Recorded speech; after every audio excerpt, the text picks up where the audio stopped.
우리나라 군사력 세계 몇인 줄 아세요? 글로벌 파이어 파워 기준으로 탑 5 안에 들어요. 국방 예산도 어마어마하고 장비도 최신입니다. 근데 말이에요. 만약에 지금 당장 전쟁이 나면 우리 군인들 지휘하는 게 우리가 아니라 미군입니다.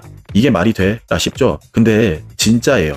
오늘은 그 얘기 한번 해볼 거예요. 전시작전권, 줄여서 전작권이라고 말하죠. 이게 뭔지, 왜 아직도 우리한테 없는지, 그리고 지금 상황 어떻게 돌아가고 있는지 처음부터 듣는 사람도 이해할 수 쉽게 싹 풀어볼게요. 일단 용어부터 정리할게요. 작전 통제권이란 게 있어요. 말 그대로 군대를 지휘하고 통제할 수 있는 권한입니다. 근데 이게 평시랑 전시로 나뉘어요. 평시 작전권, 그러니까 지금 이 순간 우리 합동참모의장의 합동군을 지휘해요. 여기까지는 정상이에요. 근데 전시 상황, 데프콘 3 이상 되는 순간 지휘권이 한미연합사령부로 넘어갑니다. 그리고 연합사령관은 미군 사성 장군이 맡게 됩니다. 그러니까 전쟁이 나는 그 순간부터 우리 군인들이 미군 지휘 아래 들어가는 구조인 거예요. 더 놀라운 건 이런 구조가 전 세계에서 우리나라만 가지고 있다고 하네요. 나토도 일본도 자기군 작전권은 자기가 가지고 있어요.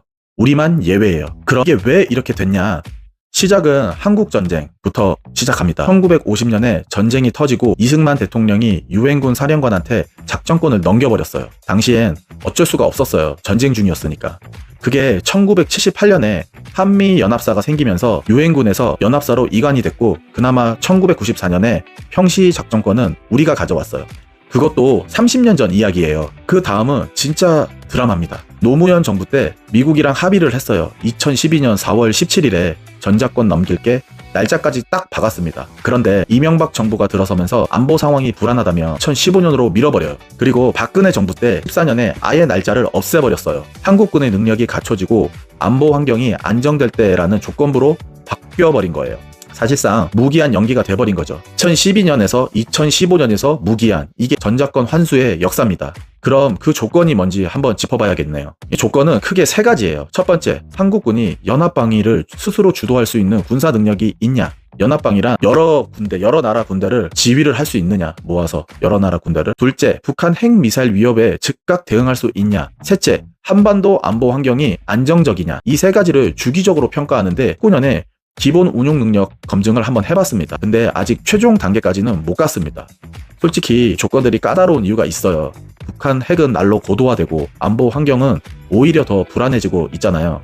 그러니까 조건부 환수라는 게 영구 연기랑 다를 게 없다는 비판도 계속 나오고 있는 거예요. 당연히 찬반이 있어요. 찬성하는 쪽은 이렇게 말해요. 주권국가면 자기 군대는 자기가 지휘해야 하는 거 아니냐. 우리가 무슨 속국이냐.